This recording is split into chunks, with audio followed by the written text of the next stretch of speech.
Le piège se referme sur les Jeux Olympiques. Après la Bulgarie hier, c'est aujourd'hui l'Allemagne de l'Est qui annonce qu'elle n'ira pas à Los Angeles. Michel Rocard poursuivait aujourd'hui ses conversations avec les responsables agricoles. Après les petits syndicats, ce sont les grandes centrales qui étaient dans le bureau du ministre pour parler des problèmes du lait. Joachim Agostinho est mort. Le coureur cycliste n'a pas survécu à sa chute dans le Tour de l'Algarve. Il était dans le coma depuis 10 jours. Coup d'envoi demain du Festival de Cannes, c'est Force à Cannes qui ouvre la fête, un film d'Alain Corneau avec Gérard Depardieu qui est l'invité de ce journal. Mesdames, Messieurs, bonsoir. Comme on pouvait le craindre, le boycott soviétique des Jeux Olympiques fait tache d'huile. Après la Bulgarie, c'est l'Allemagne de l'Est qui annonce aujourd'hui qu'elle n'ira pas à Los Angeles. Ce n'est pas vraiment une surprise, mais cette décision contribue à figer un peu plus la situation. Et tout permet de croire ce soir que la décision soviétique est définitive et que d'autres pays du bloc de l'Est vont suivre l'exemple de Moscou. La rapidité avec laquelle la RDA vient de réagir laisse d'ailleurs penser que tout pourrait même aller assez vite maintenant. Michel Meyer. L'Allemagne de l'Est absente à Los Angeles, les Allemands de l'Est restant à l'intérieur de leurs frontières, de leurs murs tristement célèbres, rien que de très logique. L'alignement de Berlin-Est sur Moscou était tout à fait naturel et pour ainsi dire obligatoire. Ce nom, ce Nein est-allemand, arrive cependant à contre-cœur, ne nous y trompons pas. La moisson de médailles est-allemandes n'était-elle pas alléchante a priori après des mois et des années de préparation très dure de la part des athlètes est-allemands, des athlètes qui comptent parmi les meilleurs du monde. La RDA renonce donc à l'ouverture de sa meilleure vitrine, celle de ses exploits sportifs, de ses performances. Résultat, puisé, confirmé aux meilleures sources est-allemandes, dépit et frustration jusqu'au plus haut niveau sportif, voire politique. Mais le tout dans le silence, un silence total qui répond à la logique des blocs. La défection hier de la Bulgarie était importante parce qu'elle laissait prévoir la contagion dans le camp de l'Est. Mais la décision de l'Allemagne de l'Est est beaucoup plus concrète, dans la mesure où ce pays est d'un tout autre calibre sur la scène sportive. La RDA est, comme le rappelait Michel Meyer, l'un des principaux réservoirs de médailles olympiques, notamment en athlétisme et en natation. Il est vrai que dans ce pays, le sport est une affaire d'État et d'idéologie. Dominique Leglou.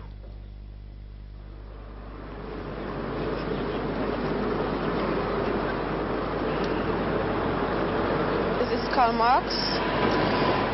Schrieb das kommunistische Manifest und es war ein sehr großes Werk von ihm, in dem auch das Wort prägt, also den Satz Proletarier aller Länder vereinigt euch. Katharina Witt connaît les leçons du marxisme, mais elle a la chance d'être championne olympique. Chance que n'auront pas ses compatriotes est-allemands. Fidèle à la politique des blocs, l'Allemagne de l'Est, après la Bulgarie, a elle aussi renoncé aux Jeux de Los Angeles. Pourtant, pour les Allemands de l'Est, le sport est la vitrine essentielle du régime, surtout depuis la création du mur de Berlin. Par rapport à l'autre Allemagne, mais aussi par rapport à l'hégémonie soviétique. Le sport est un élément fondamental de la culture nationale. Un adulte sur 5 pratique le sport au sein de la Fédération sportive et gymnique, la DTSB. Un apprentissage qui commence très tôt, dès le jardin d'enfants, à 3-4 ans. Tous les gestes sportifs sont acquis. À 10 ans, en Allemagne de l'Est, 95% des enfants savent nager. Les meilleurs éléments sont détectés, entraînés, suivis médicalement et psychologiquement. On en fait des champions. Des champions, symbole d'une politique efficace au service d'une idéologie et surtout d'un pays. In anderen Ländern und man kann das nicht vergleichen. Wir persönlich machen das natürlich mehr für unser eigenes Land als die Sportler aus kapitalistischen Ländern, die das doch fürs eigene Geld machen. Autre élément fondamental de différence, l'entreprise. Le sport y est intégré, les clubs sportifs sont tous membres d'entreprises. Voilà sans doute quelques aspects d'une politique sportive qui permettent aujourd'hui aux Allemands de l'Est de creuser l'écart avec bon nombre de rivaux. Symbole de cette éclatante réussite, les relais féminins. La décision de boycott a dû être difficile à prendre, d'autant que ces succès ont d'autres implications.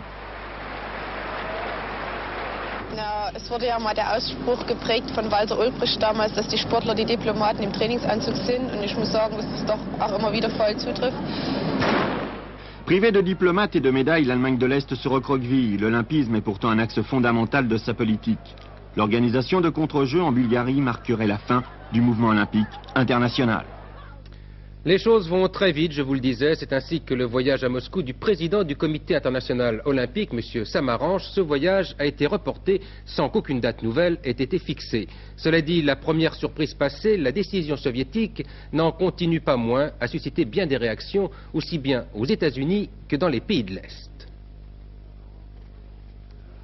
Le président Ronald Reagan est très déçu. Je regrette cette malheureuse décision de boycottage, décision qui prive surtout tous ces jeunes athlètes soviétiques qui espéraient beaucoup et qui ne viendront pas aux Jeux.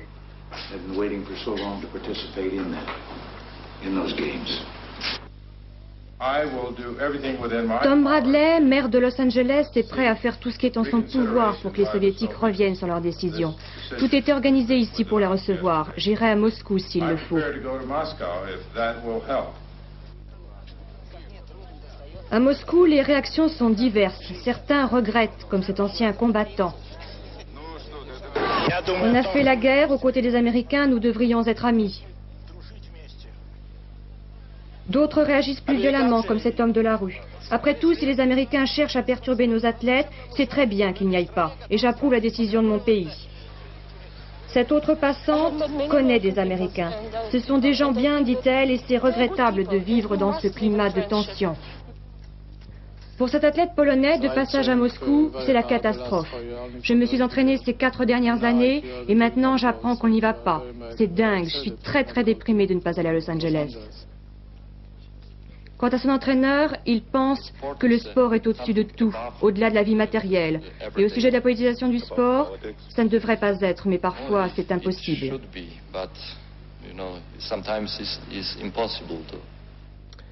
La conférence laitière s'est poursuivie aujourd'hui. Nous sommes revenus en France avec la réunion entre le ministre de l'Agriculture et les principales organisations agricoles. Hier, M. Rocard avait rencontré les petits syndicats d'agriculteurs. À l'ordre du jour, les problèmes posés par la réduction de la production laitière en France, conformément aux accords européens. Hier déjà, le secrétaire d'État à l'agriculture précisait que le gouvernement débloquerait cette année le premier des 3 milliards destinés à adoucir ces mesures. Nous retrouvons Jean-Louis Calmejane. En recevant les syndicats agricoles depuis 2 jours, Michel Rocard savait qu'il devait tenir ses engagements pris devant le congrès de la FNSEA en fin mars. À savoir dégager 3 milliards de francs en 3 ans pour compenser la baisse de production laitière en Europe décidée par Bruxelles. D'ores et déjà, près d'1 milliard de francs sera donc dégagé cette année pour aider les éleveurs à cesser leur activité laitière, notamment pour les éleveurs âgés. En effet, tout éleveur de plus de 65 ans qui s'engagera à ne plus produire de lait recevra une prime. Une allocation annuelle d'attente sera versée aux éleveurs âgés de plus de 55 ans qui cesseront leur activité, et ce jusqu'à l'âge de la retraite, c'est-à-dire 65 ans. Enfin, des mesures particulières seront prises pour les petits éleveurs, ceux situés en zone de montagne et ceux qui viennent d'investir. Mais d'ores et déjà, des divergences apparaissent sur la somme attribuée. Le ministre nous propose 600 millions, on nous avait promis 1 milliard, nous voulons que la somme de 1 milliard soit exclusivement affectée à cette opération. Et nous ne voulons pas que pour le reste de cette somme, c'est-à-dire 400 millions, le ministre l'utilise pour des opérations qui doivent se financer naturellement à partir du budget du ministère de l'Agriculture. La somme que le gouvernement vient d'allouer à cette affaire est de 975 millions de francs sur le budget national pour 1984, à quoi s'ajoute l'aide aux petits producteurs de lait décidée par Bruxelles qui représente 280 autres milliards de francs. Mais dans les 975 français, 605 de ces millions sont affectés à l'incitation à la cessation d'activité laitière. Près de 200 000 producteurs de lait sont concernés par ces mesures qui ne seront définitivement adoptées qu'à l'issue du Conseil des ministres du 18 mai prochain. À noter qu'en Allemagne, les métallurgistes de la région de Hesse ont décidé de se mettre en grève pour obtenir la semaine de 35 heures. Une décision prise par plus de 80% des adhérents du syndicat IG Metall. D'autres régions pourraient d'ailleurs suivre dès la semaine prochaine.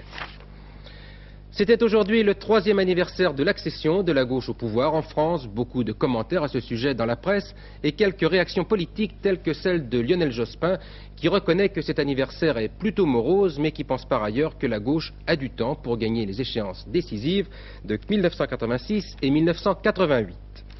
Pourtant, c'est l'interview de François Mitterrand publiée par Libération et dont nous vous présentions les grandes lignes hier. C'est cette interview qui suscite le plus de réactions, à commencer par celle de Georges Marchais qui doute que la France serait dirigée de la même manière si les communistes quittaient le gouvernement. Philippe Seguin, qui appartient au RPR, explique quant à lui, il expliquait tout à l'heure sur Antenne de Midi que le président Mitterrand reprenait exactement les objectifs de Raymond Barre. Tandis que Bernard Ponce, toujours pour le RPR, estime que le langage de François Mitterrand est mixte, comme l'économie qu'il propose, une référence à l'un des thèmes développés par le président, à savoir une meilleure harmonisation entre l'État et le privé. Et surtout au niveau politique, le chef de l'État a relancé l'idée d'une troisième voie, ce qui ne va pas sans poser un certain nombre de questions, Albert Duroy. On voit bien quel est le projet politique du chef de l'État. Pour reprendre ses propres termes, il le situe entre une société d'assistés et une société de la jungle, entre la duperie du libéralisme économique et le piège du collectivisme, entre la droite qui veut accroître les ressources sans les redistribuer et la gauche qui veut tout distribuer sans s'occuper de produire. On voit bien cette troisième voie, mais ce qu'on ne voit pas, c'est sur quoi elle peut s'appuyer aujourd'hui. Elle ne dispose pas d'un parti pour la soutenir. Les hommes qui pourraient se retrouver sur le projet présidentiel sont dispersés et de Louis Mermaz à Chaban-Delmas, en passant par Rocard, Delors, Stasi, Barrot ou Seguin, se retrouvent chacun liés à des partis catégoriquement opposés.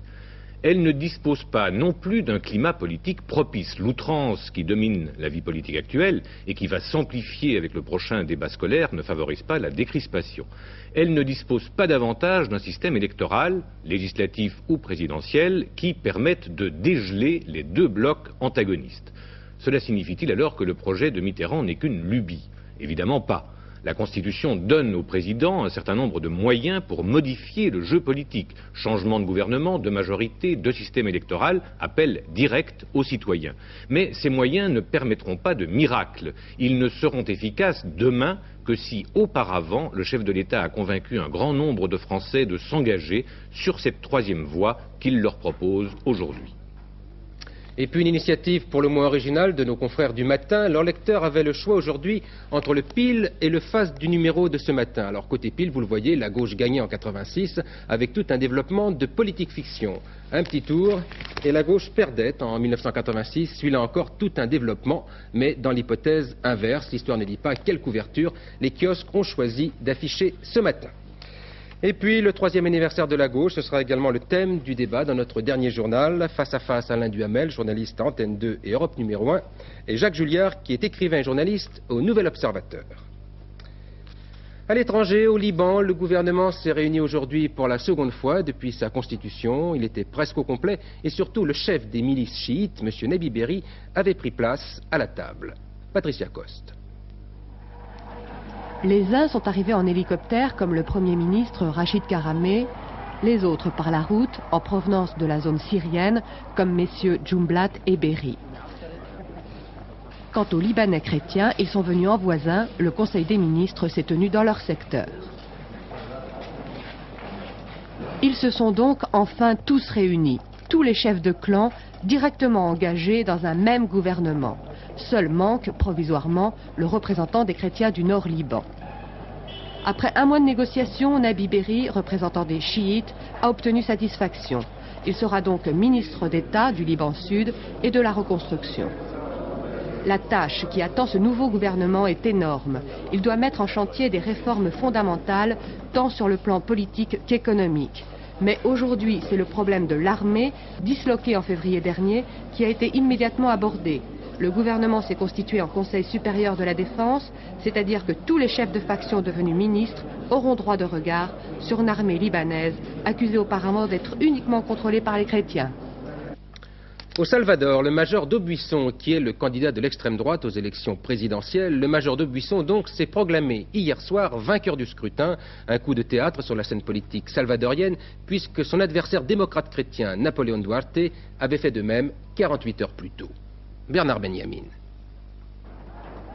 C'était il y a tout juste 3 jours à San Salvador. Napoléon Duarte, se basant sur des données apparemment sérieuses, se proclame vainqueur des élections présidentielles. Aussitôt, la joie éclate parmi les militants de son parti, la démocratie chrétienne. Hier soir, coup de théâtre, Roberto d'Aubuisson, le leader de l'ARENA, l'Alliance républicaine nationaliste, revendique à son tour la victoire. Conséquence, les Salvadoriens ne savent plus vraiment qui croire et le Conseil central des élections ne rendra public aucun résultat avant une bonne semaine. Alors, en attendant, on peut remarquer que, vu la personnalité très controversée de Roberto d'Aubuisson, ici, au cours de sa campagne électorale, on savait que le leader de l'ARENA n'accepterait pas sans réagir une éventuelle défaite. Dans ce cas, le major d'Aubuisson jouerait le pourrissement de la situation électorale, pourrait même remettre en cause les résultats officiels, des menaces qui ne sont pas à prendre à la légère lorsque l'on sait la popularité dont jouit le leader de l'ARENA dans les rangs des forces armées, lorsque l'on connaît surtout les liens qui l'unissent aux escadrons de la mort. Le pape a quitté les Papouilles, il est arrivé aujourd'hui en Thaïlande. C'est la dernière étape d'un voyage de 10 jours en Asie et en Océanie. C'est la première fois qu'un pape se rend ainsi en pays thaï, un pays à majorité bouddhiste qui compte 200 000 catholiques. 0,7% de la population, 300 000 fidèles environ, l'Église catholique en Thaïlande qui reçoit la visite de Jean-Paul II arrive très loin derrière les religions qui imprègnent profondément la mentalité thaï, le bouddhisme et l'hindouisme. S'il veut, par son passage, encourager la petite communauté chrétienne, le pape entend surtout profiter de sa présence en Thaïlande pour parler à tous les catholiques du sud-est asiatique et notamment aux Chinois. En rencontrant la famille royale, Jean-Paul II a mis en relief l'esprit de tolérance qui règne dans le royaume thaï. Il a remercié la Thaïlande d'avoir été terre d'accueil pour plus d'1 million de Cambodgiens, de Laotiens et de Vietnamiens réfugiés. On ne sait pas encore si le pape dénoncera explicitement les causes de cet exode qui continue encore aujourd'hui. L'accueil des catholiques en Thaïlande a été plus que chaleureux pour la grand-messe célébrée dans le stade de Bangkok, un stade transformé en un véritable festival de couleurs et de mouvements. À noter que des rumeurs d'attentats ont fait surface à nouveau. On a même parlé de la présence de Carlos en Thaïlande. 20 000 soldats et policiers assurent la sécurité de Jean-Paul II pendant son séjour. L'un des points forts du voyage du pape dans ce pays qui compte entre 200 et 300 000 catholiques, c'est la visite du Saint-Père au camp de réfugiés indochinois. L'actualité est ainsi faite qu'un drame chassant l'autre. On parle moins aujourd'hui de ce que l'on appelait les boat people ou encore de ces hommes et de ces femmes qui franchissent aujourd'hui encore la frontière cambodgienne ou vietnamienne au prix souvent d'immenses souffrances. Jean-Claude Darigo. Ce n'est pas de gaieté de cœur que les autorités thaï ont laissé entrer les centaines de milliers de Cambodgiens, de Laotiens ou de Vietnamiens chassés par les conflits ou l'inconfort des situations politiques. La Thaïlande est pauvre, son équilibre est fragile, alors 10 000 réfugiés par-ci, 25 000 par-là et les problèmes de nutrition et de santé s'accumulent. L'aide internationale arrive de temps en temps, insuffisante, toujours débordée par les événements. Et les événements à Khao I Dang, ce camp que le pape Jean-Paul II visitera parce qu'il est comme le symbole du drame de la guerre en Asie, ce sont les arrivées quotidiennes non seulement d'hommes, de femmes et d'enfants sous-alimentés et ravagés par les fièvres et les parasites, mais celles de blessés horriblement mutilés par les obus et surtout par les mines. Un jour, je me promenais et j'ai vu un trou avec un peu d'eau très claire. J'ai mis le pied dedans et lorsque je l'ai retiré, la mine a sauté.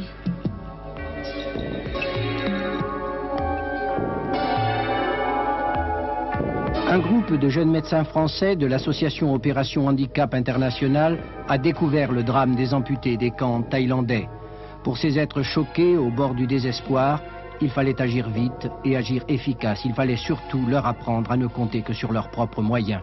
Une des règles fondamentales de la fabrication des prothèses, c'est d'utiliser des matériaux locaux et peu onéreux comme le bambou, le bois et le cuir que les Khmers savent travailler de manière à ce qu'ils puissent, dans n'importe quelle condition et après notre départ, réparer et fabriquer leurs prothèses eux-mêmes.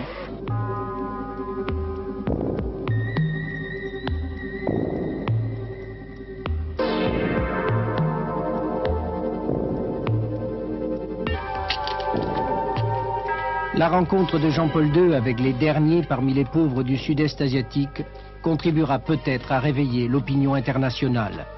Il est important qu'elle sache, cette opinion, qu'il n'y a pas de vraie paix en Asie. On tue et on mutile aux frontières de la Thaïlande, du Cambodge et du Vietnam. Et les victimes, les voici, des paysans, des villageois, des femmes, des enfants.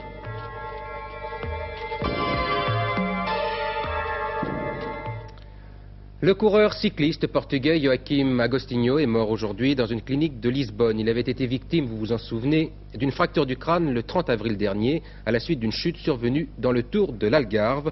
Joaquim Agostinho était dans le coma depuis 10 jours.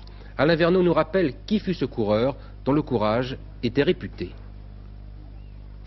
Lundi 30 avril, à l'arrivée de la 5e étape du Tour de l'Algarve dans le sud du Portugal, Joaquim Agostinho pense que la chute dont il vient d'être victime n'est qu'une chute de plus. Pour lui, le spécialiste, rien d'alarmant. En réalité, le coureur le plus âgé du peloton professionnel souffre d'une fracture du crâne et tombe dans le coma quelques heures plus tard avant d'être opéré à Lisbonne. C'est la fin de l'un des plus grands champions portugais, arrivé chez les professionnels de manière plutôt cocasse. La première fois que j'ai vu Agostinho, c'était dans un championnat du monde en Italie, où Agostinho était encore coureur amateur, mais était parti par erreur dans le championnat du monde des professionnels. Agostinho, qui venait de fêter ses 41 ans, était venu tard au cyclisme alors qu'il rentrait de la guerre d'Angola. Réputé bon grimpeur, Agostinho était surtout un trouble-fête en course, capable de gagner bien sûr comme ici à l'Alpe d'Huez en 79. Mais c'est la longévité du Portugais qui impressionnait plus que son palmarès. Bernard Hinault, lui, revient sur le devant de la scène. Il a endossé aujourd'hui le maillot de leader aux 4 jours de Dunkerque. C'est le Belge Eddy Planckaert qui a remporté cet après-midi la 2e étape de cette course, longue de 196 km. C'est le retour de Bernard Hinault qui était resté très discret depuis le début de la saison et qui semble réserver ses efforts pour le Tour de France.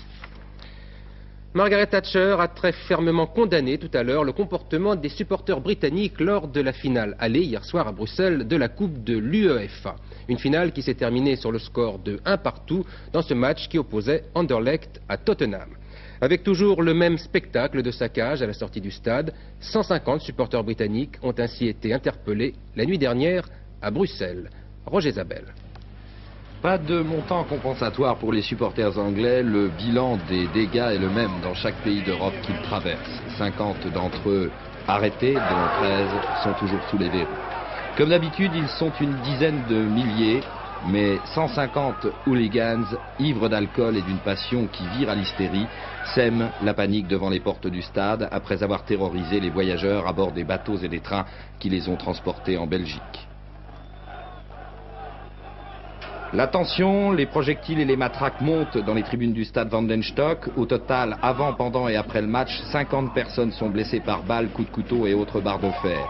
Un Anglais a été tué mardi par le propriétaire d'un bar bruxellois. Le spectacle est toujours le même. Après leur passage, voitures brûlées, vitrines cassées. Et comme d'habitude, Margaret Thatcher condamne sévèrement le comportement de ses supporters. Foot toujours, mais avec plus de calme, espérons-le. Le Racing Club de Paris et l'OGC Nice s'affrontent ce soir à Colombes en match retour des barrages. À l'aller, Nice l'avait emporté 2-0. Le premier match retour avait été interrompu par la pluie alors que les Niçois menaient 1-0. Et puis la finale de la Coupe de France de football, une finale qui opposera demain Metz à Monaco. Le match se jouera à Paris, au Parc des Princes, coup d'envoi 20h. Une rencontre qui prend un caractère un peu particulier dans la mesure où l'équipe de Metz porte les espoirs de la Lorraine, et cela à un moment où cette région traverse une difficile épreuve avec le plan acier. Olivier Ray. Le 13 avril, la Lorraine en crise défile dans Paris pour manifester sa colère. Samedi 5 mai, Metz, porte-drapeau du football lorrain, se qualifie pour la finale de la Coupe de France, ce qui ne lui était pas arrivé depuis 1938. Pour la région lorraine, cette victoire a aujourd'hui valeur de symbole. On a parlé de la Lorraine ces derniers temps, c'était pas toujours avec des mots justes, on a parlé de violence, c'était juste, mais je crois qu'il faut comprendre aussi les gens d'ici qui sont désabusés et qui cherchent maintenant dans le football, disons, quelque chose pour leur changer les idées. Cette qualification pour la finale a mis en ébullition la Lorraine. Vous voulez des billets? 30. 30, vous plaisantez, il n'y en a plus. Tous les Lorrains veulent participer à cette fête du football et de leur région. Cet engouement provoque bien sûr de nombreux problèmes. Alors je dois dire que c'est tout à fait démesuré, à la limite c'est sympathique, mais nous nous heurtons à des problèmes véritablement d'intendance importants, à savoir que nous avons eu quelques 30 000 demandes, et puis qu'on va en satisfaire à peu près 8 à 9 000. Alors bien sûr, il y a 20 à 22 000 mécontents, mais... Satisfaits du mauvais tour qu'ils ont joué à tous ceux qui souhaitaient une finale Monaco-Nantes, Les joueurs messins n'ont pas envie de s'arrêter en si bon chemin, même si Monaco part favori de cette finale. Je pense qu'ils peuvent pêcher par excès de confiance. Ils seront favoris, ça c'est logique. Je veux dire, on n'est pas fous, hein, on n'est pas fous. Il suffit qu'un ou deux poteaux nous sauvent au départ et on peut avoir une occasion après. C'est comme ça qu'on jouera le coup. Joueurs et supporters lorrains sont confiants pour cette nouvelle marche sur Paris. Une marche qui les mènera peut-être à la victoire. Coup d'envoi demain du 37e Festival de Cannes. Pendant 2 semaines, la fête du cinéma va battre son plein. Les spécialistes, tout comme les amateurs réunis sur la Côte d'Azur, vont voir beaucoup de films. Ils vont aussi beaucoup en parler. Et l'on va faire beaucoup d'affaires car le Festival de Cannes, c'est aussi un grand marché. Et puis, c'est un véritable monument du cinéma Made in France qui ouvre cette année le festival. Il s'agit de Force à Cannes, une coproduction d'Antenne 2 réalisée par Alain Corneau. Un film très ambitieux avec une distribution de choc, puisque côté dames on retrouve Catherine Deneuve et Sophie Marceau, tandis que chez les hommes ce sont Philippe Noiret et Gérard Depardieu qui se partagent l'affiche. Gérard Depardieu qui est l'invité de ce journal. Bonsoir Gérard, alors peut-on résumer en 2 ou 3 mots l'idée du film, son idée générale? L'idée c'est un peu la conquête du Sahara par les Français, et c'est une aventure aussi romanesque sur un jeune lieutenant qui devient un héros malgré lui, quoi. Je pense pas qu'il a cherché à être un héros. Je crois que les événements ont fait de lui un héros. Ça se passe à la veille de la Première Guerre mondiale. C'est ça se passe en 1912, par là. Ah, vous avez 3 amours dans ce film, Catherine Deneuve, Sophie Marceau et puis le désert. Et le désert, oui. Je crois qu'il est sorti parce qu'il s'ennuyait, bien sûr, dans sa caserne en France. Et il a été tenté par le Grand Sud et je crois qu'il est littéralement tombé amoureux du désert. Et des gens qui habitent le désert. C'est vrai qu'il y a de quoi. Mais vous-même, vous êtes fasciné par le désert, par le Sahara. Totalement, totalement. Enfin, quand on traverse le Sahara, je comprends, par exemple, sur le Paris-Dakar, il y a beaucoup de bruit, il y a les voitures, il y a la course et des choses. Mais le désert, c'est autre chose. D'abord, ça change tout le temps, c'est jamais pareil. Il y a toujours du monde. Et les gens, ce désert-là, en particulier, la Mauritanie, Chinguetti, en plein milieu du désert, il y avait Chinguetti qui est une des 7e villes de l'islam et les gens sont vraiment d'une hospitalité sans égale. J'ai jamais vu un regard et autant de vérité dans les regards. Et c'est vrai que de rester 3 mois là-bas, ça s'est inscrit sur la pellicule aussi. Et pourtant on dit que c'est un tournage très difficile, très long. C'est toujours difficile de s'adapter parce que c'est vrai quand on est arrêté dans le désert, le temps d'un voyage, il n'y a pas de problème, mais une fois qu'on est arrêté, il faut remettre en question plein de choses. Ce qu'il y a de très beau, ce que j'ai remarqué, c'est que au bout de 15 jours, les gens changent de regard parce que il y a c'est tellement loin, l'horizon est tellement loin qu'on arrive à faire le point à 10 km, quoi. Alors qu'ici, l'horizon est un peu bouché. Et on a toujours des choses qui nous gênent, donc on a un autre regard.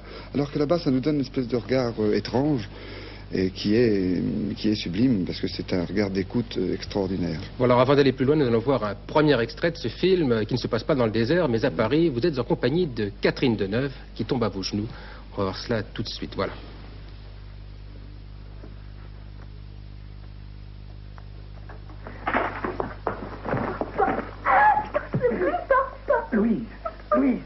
Louise, qu'est-ce que t'as? Arrête, Louise! Louise! C'est